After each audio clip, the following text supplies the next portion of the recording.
Chapter 28 of Pride and Prejudice by Jane Austen. Chapter 28.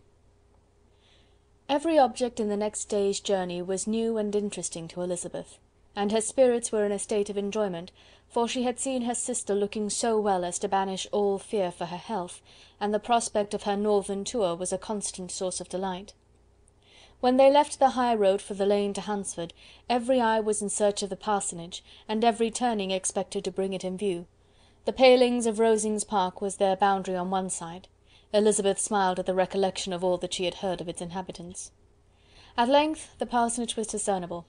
The garden sloping to the road, the house standing in it, the green pales and the laurel hedge, everything declared they were arriving. Mr. Collins and Charlotte appeared at the door, and the carriage stopped at the small gate which led by a short gravel walk to the house, amidst the nods and smiles of the whole party. In a moment they were all out of the chaise, rejoicing at the sight of each other. Mrs. Collins welcomed her friend with the liveliest pleasure, and Elizabeth was more and more satisfied with coming when she found herself so affectionately received. She saw instantly that her cousin's manners were not altered by his marriage. His formal civility was just what it had been, and he detained her some minutes at the gate to hear and satisfy his inquiries after all her family. They were then, with no other delay than his pointing out the neatness of the entrance, taken into the house, and as soon as they were in the parlour, he welcomed them a second time, with ostentatious formality, to his humble abode, and punctually repeated all his wife's offers of refreshment. Elizabeth was prepared to see him in his glory, and she could not help fancying that in displaying the good proportion of the room, its aspect and its furniture, he addressed himself particularly to her, as if wishing to make her feel what she had lost in refusing him.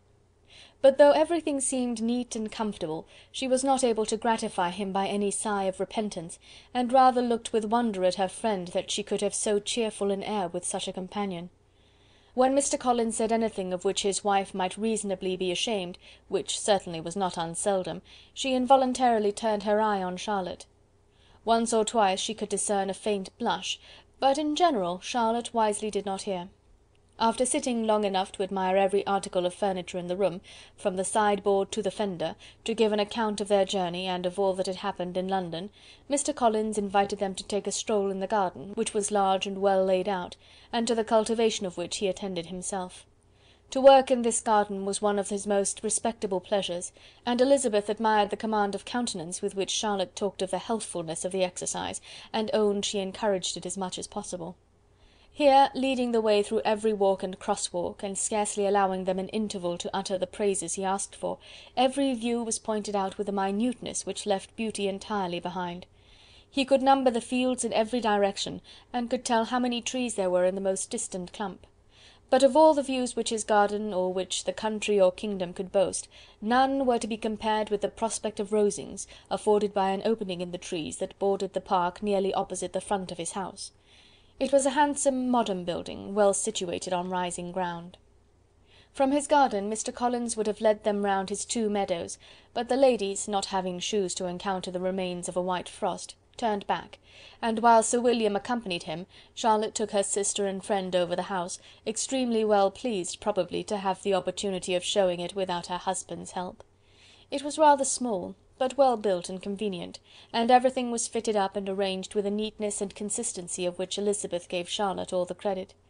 When Mr. Collins could be forgotten, there was really an air of great comfort throughout, and by Charlotte's evident enjoyment of it, Elizabeth supposed he must be often forgotten.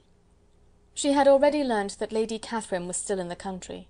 It was spoken of again while they were at dinner, when Mr. Collins, joining in, observed: "Yes, Miss Elizabeth, you will have the honour of seeing Lady Catherine de Bourgh on the ensuing Sunday at church, and I need not say you will be delighted with her. She is all affability and condescension, and I doubt not but you will be honoured with some portion of her notice when service is over. I have scarcely any hesitation in saying she will include you and my sister Maria in every invitation with which she honours us during your stay here. Her behaviour to my dear Charlotte is charming. We dine at Rosings twice every week, and are never allowed to walk home. Her ladyship's carriage is regularly ordered for us. I should say one of her ladyship's carriages, for she has several." "Lady Catherine is a very respectable, sensible woman indeed," added Charlotte, "and a most attentive neighbour." "Very true, my dear, that is exactly what I say. She is the sort of woman whom one cannot regard with too much deference." The evening was spent chiefly in talking over Hertfordshire news, and telling again what had already been written, and when it closed, Elizabeth, in the solitude of her chamber, had to meditate upon Charlotte's degree of contentment, to understand her address in guiding, and composure in bearing with, her husband, and to acknowledge that it was all done very well. She also had to anticipate how her visit would pass: the quiet tenor of their usual employments, the vexatious interruptions of Mr. Collins, and the gaieties of their intercourse with Rosings. A lively imagination soon settled it all. About the middle of the next day, as she was in her room getting ready for a walk, a sudden noise below seemed to speak the whole house in confusion, and after listening a moment, she heard somebody running upstairs in a violent hurry, and calling loudly after her. She opened the door and met Maria in the landing-place, who, breathless with agitation, cried out, "Oh, my dear Eliza, pray make haste and come into the dining-room, for there is such a sight to be seen! I will not tell you what it is. Make haste and come down this moment." Elizabeth asked questions in vain. Maria would tell her nothing more, and down they ran into the dining-room, which fronted the lane, in quest of this wonder. It was two ladies stopping in a low phaeton in the garden gate. "And is this all?" cried Elizabeth. "I expected at least that the pigs were got into the garden, and here is nothing but Lady Catherine and her daughter." "La, my dear," said Maria, quite shocked at the mistake, "it is not Lady Catherine. The old lady is Mrs. Jenkinson, who lives with them. The other is Miss de Bourgh. Only look at her! She is quite a little creature. Who would have thought that she could be so thin and small? She is abominably rude to keep Charlotte out of doors in all this wind. Why does she not come in?" "Oh, Charlotte says she hardly ever does. It is the greatest of favours when Miss de Bourgh comes in." "I like her appearance," said Elizabeth, struck with other ideas. "She looks sickly and cross. Yes, she will do for him very well. She will make him a very proper wife." Mr. Collins and Charlotte were both standing at the gate, in conversation with the ladies, and Sir William, to Elizabeth's high diversion, was stationed in the doorway, in earnest contemplation of the greatness before him, and constantly bowing whenever Miss de Bourgh looked that way. At length there was nothing more to be said. The ladies drove on, and the others returned into the house. Mr. Collins no sooner saw the two girls than he began to congratulate them on their good fortune, which Charlotte explained by letting them know that the whole party was asked to dine at Rosings the next day. Chapter 28